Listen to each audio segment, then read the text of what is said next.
여러분 반갑습니다. 금융공부 김범곤입니다. 오늘도 신속하고 정확한 투자 정보 전달해 드리는 투자 클리닉 시간입니다.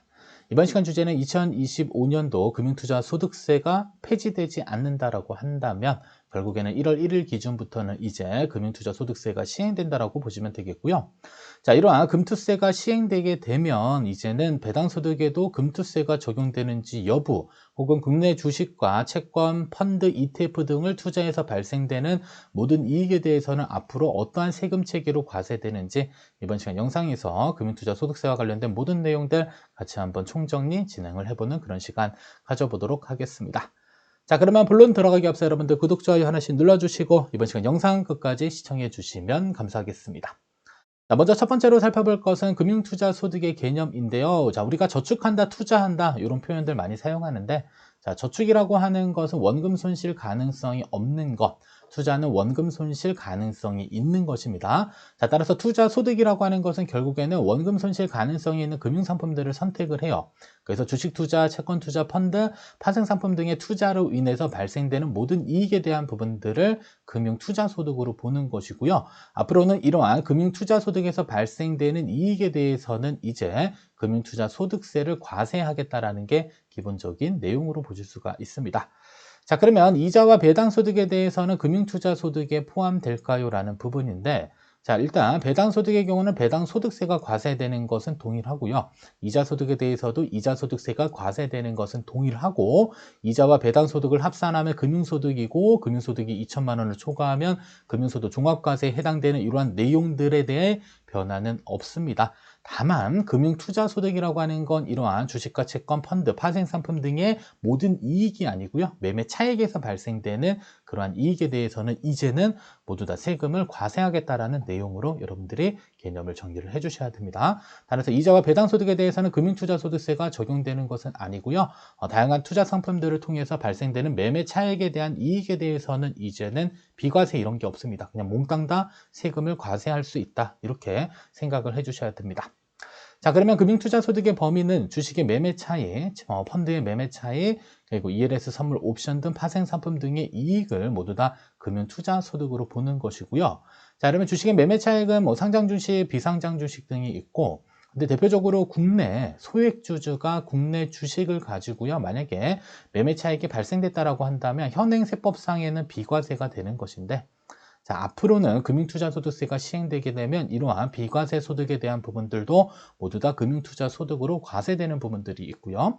자, 그리고 펀드의 경우는 매매 차익도 있고 그 다음에 펀드 안에서 발생되는 분배금이 있을 수 있습니다. 그래서 현행은 매매 차익과 분배금 모두에 대해서 배당소득으로 과세하고 있는데 앞으로는 매매 차익이 발생됐다라고 한다면 이제는 금융투자소득으로 보아서 금융투자소득세가 과세되는 이러한 내용들이 조금 더 디테일하게 변화가 생길 것으로 예상을 해볼 수가 있습니다.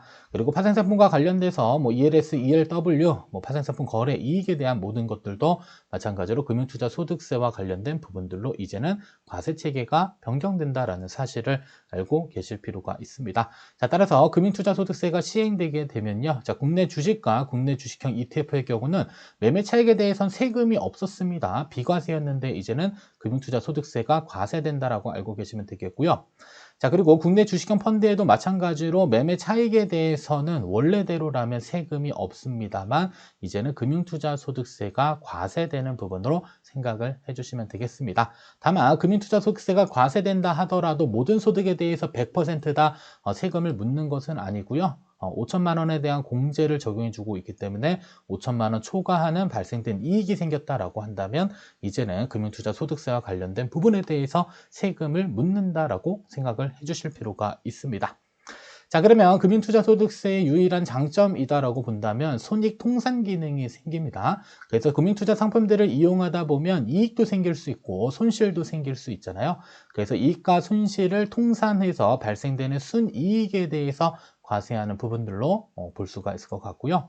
자, 두 번째로는 기본공제를 적용을 해줍니다. 그래서 국내 상장주식과 국내 주식형 펀드 등에 발생되는 매매 차익에 대해서는 5천만 원을 기본공제를 적용해주고 있기 때문에 5천만 원을 초과하는 이익이 발생되면 세금 부담이 늘어나는 부분들은 있는데 자, 그러면 5천만 원의 이익 나는 게 생각보다 쉽지 않은 것이라는 건 여러분들 잘 알고 계시겠지만 세금을 과세하는 방식에 있어서 약간의 큰 단점이 존재합니다. 그래서 뒷부분에서 세금을 도대체 어떻게 과세하는지 그 과세 체계에 대한 부분들이 조금 안 좋게 변경되는 부분들이 있습니다. 그래서 기본공제 한도는 5천만 원까지 높기는 하지만 세금을 과세하는 그 과세 체계가 생각보다 매력적이지 않다라는 사실을 일단은 정리해 주시고요. 자, 그리고 그 이외의 주식의 경우는 기본공제가 250만 원만 적용됩니다. 그래서 국내 주식, 국내 주식형 펀드의 매매 차익에 대해서는 5천인데 그 이외에 해외 주식, 비상장 주식, 채권, 파생 상품과 관련된 여러 가지 상품군들에 대해서는 기본공제가 250만 원까지만 적용되고 나머지 초과분에 대해서는 또 세금이 과세되는 부분들이 있기 때문에 생각보다 세금 부담은 많이 늘어날 수 있는 그런 것들로 볼 수가 있습니다. 자, 그리고 결손금 이월 공제에 대한 부분들은요. 자, 금융투자상품 선택해서 우리가 손실이 발생되는 해들이 있을 수 있습니다. 그래서 손실이 발생된 그 해의 결손금에 대한 부분들은요. 5년간 우리가 소득세 신고할 때 차감하고 세금 신고할 수 있는 이러한 부분들은 어떻게 보면 뭐 장점 아닌 장점으로 우리가 생각을 해볼 수 있을 것 같고요. 자, 그 다음에는 단점입니다. 자, 단점이라고 하는 것은 비과세 소득이 이제 금융투자 소득으로 과세되는 부분이 있습니다. 그래서 소액주주, 상장주식, 양도소득세는 사실상 비과세. 이 말은요, 그냥 우리가 일반적으로 만약에 삼성전자 주식을 사서 매매 차익이 발생됐다라고 한다면 우리는 소액주주이다 보니까 발생되는 양도 차익에 대해서는 세금이 없습니다. 다만 이제 금융투자소득세가 신설돼서 이제 시행된다라고 한다면 이제는 금융투자소득세로 과세되는 부분이 있고요. 그리고 배당소득에서 금융투자소득으로 변경되는 부분이 있습니다. 바로 파생결합증권 혹은 집합투자기구의 이익, 얘가 바로 펀드입니다. 펀드 혹은 ETF. 자, 그래서 펀드에서 발생되는 대체적인 매매 차익에 대해서는 다 배당소득으로 과세했는데 앞으로는 배당소득세가 아니라 이제는 금융투자소득으로 과세되고요. 그리고 펀드에서 발생되는 분배금 중에 뭐 이자와 배당소득에 대한 부분들은 원래대로 배당소득세가 과세되는 부분이 있습니다. 그래서 집합투자기구의 이익에 대해서는 매매 차익에 대한 부분이고요. 매매 차익이 과거에는 배당소득으로 과세됐다라고 한다면 이제는 매매 차익에 대해서도 금융투자소득세가 과세되는 것으로 생각하시면 되겠습니다.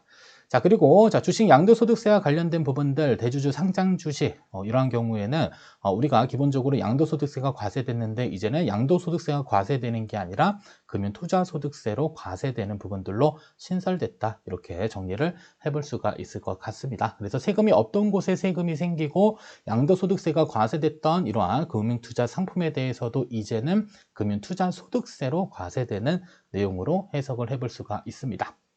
자, 그러면 금융투자소득세가 시행되고 그러면 몇 퍼센트의 세율이 부과되냐? 일단은 과세표준은 3억 원 이하와 3억 원 초과 이렇게 나눠지고요.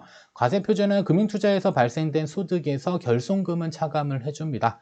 자, 그리고 나서 기본공제 5천만 원 적용되는 투자상품이 있고요. 250만 원 적용되는 투자상품이 있는데 각각의 기본공제를 차감한 그 과세표준이 3억 원 이하이다라고 한다면 20% 지방소득세까지 포함하게 되면 22%의 세금이 과세되는 것이고요. 자, 과세표준이 3억 원을 초과한다라고 하면 그때는 세율은 25% 구간이 적용되고 지방소득세까지 포함하면 27.5%의 생각보다 낮지 않은 높은 세율이 적용돼서 과세된다. 이렇게 정리를 해볼 수가 있습니다.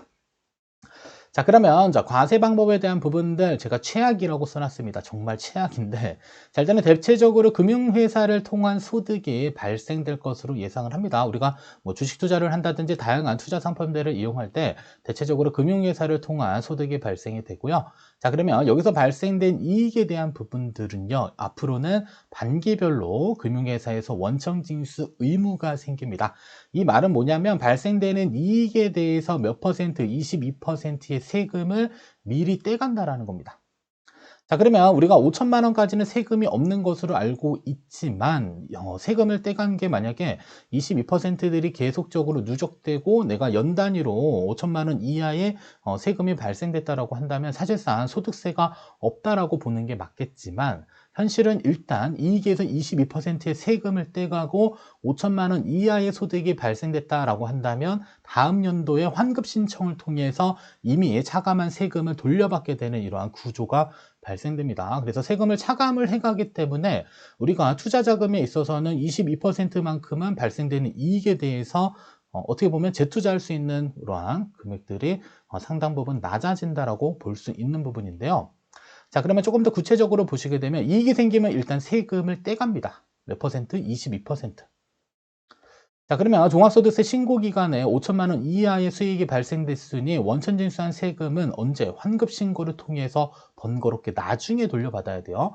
그래서 1월 1일부터 자, 12월 31일 동안 발생된 세금을 일단 22%를 금융회사에서 원천징수해 가고요. 자, 원래 이제 공제 한도가 5천만 원인데 나는 5천만 원을 초과하지 않은 이익이 발생됐다라고 한다면 이때는 22%의 세금을 떼갈 필요가 없는데도 불구하고 미리 떼가기 때문에 우리가 다음 연도 5월 달에 미리 차감한 세금에 대한 부분들을 환급받게 되는 상당히 번거로운 과세 체계를 가지고 있습니다. 그래서 주식 매매 차익으로 1천만 원 수익 발생됐다면 기본공제 5천만 원 이하이므로 세금의 과세가 없을 것으로 예상은 되지만 자, 중요한 것은 주식의 매매 차익으로 1천만 원 수익이 생겼다면 금융회사에서 일단은 22%의 세금을 원천 징수를 해가 버립니다. 자, 그러면 1천만 원 이익 나게 돼서 22% 떼면 220만 원은 사라지고 나는 780만 원 가지고 또 운용을 해야 되는 이러한 부분들이 있고요. 자, 그리고 나서 다음 연도 5월 달에 종합소득세 신고할 때 환급 신청을 통해서 세금을 돌려받아야 되는 아주 이상한 구조로 세금이 과세되는 부분이 있습니다. 그래서 세금을 미리 원천 징수한 그 금액만큼은 계속적으로 재투자하는 이러한 부분들에 있어서는 상당적으로 불리하다고 볼 수 있을 것 같고요. 따라서 이러한 방법들을 피하기 위해서 국내 주식의 경우는 차라리 ISA 계좌 중개형 상품을 이용해서 운용하는 게 가장 좋은 방법이 되지 않을까라는 생각을 해볼 수밖에 없습니다. 왜냐하면 ISA 계좌 안에서 발생되는 여러 가지 이익에 대해서는 뭐가 적용된다? 과세 이연이 적용되는 부분들이 있기 때문에 우리가 금융투자 소득세와 관련돼서 국내 주식 투자를 한다. 그러면 세금을 조금이라도 과세 이연시킬 수 있는 가장 좋은 방법은 사실상 ISA 계좌의 중개형에서 국내 주식 투자를 하는 방법밖에 없지 않을까라는 생각을 해볼 수 있을 것 같고요. 자, 그러면 자, 공제는 무려 5천만 원까지 해주는데도 불구하고 자꾸 논란이 되고 있는 이유는요, 이겁니다. 자, 고액 투자자들이 있을 수 있습니다. 주식시장을 유지하고 있는 그러한 고액 투자자들의 투자 자금이 이탈될 것으로 예상을 해보는 거죠. 자, 따라서 금융투자소득세 도입으로 고액 투자자들에 대한 국내 주식시장 떠날 가능성 상당 부분 높습니다. 자, 그러면 세금을 피하기 위해서 떠나게 되는 것이기 때문에 어떻게 보면 투매가 발생이 되겠죠. 투매는 이제 매도가 많아지는 것을 의미를 하고요. 자, 매도가 많아진다라고 하는 것은 자, 시장에는 부정적인 영향을 미칠 수밖에 없습니다. 그래서 국내 주식이 하락할 이러한 가능성이 상당 부분 높다라고 볼 수 있을 것 같고요.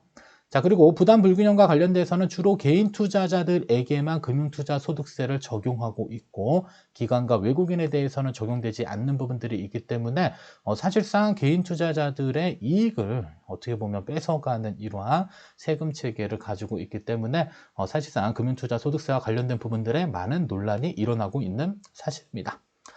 자, 그러면 자, 금융투자소득세를 먼저 도입한 외국 사례가 두 개가 있더라고요. 하나는 대만이고 하나는 일본인데 상당히 예전이었습니다. 1989년 10월.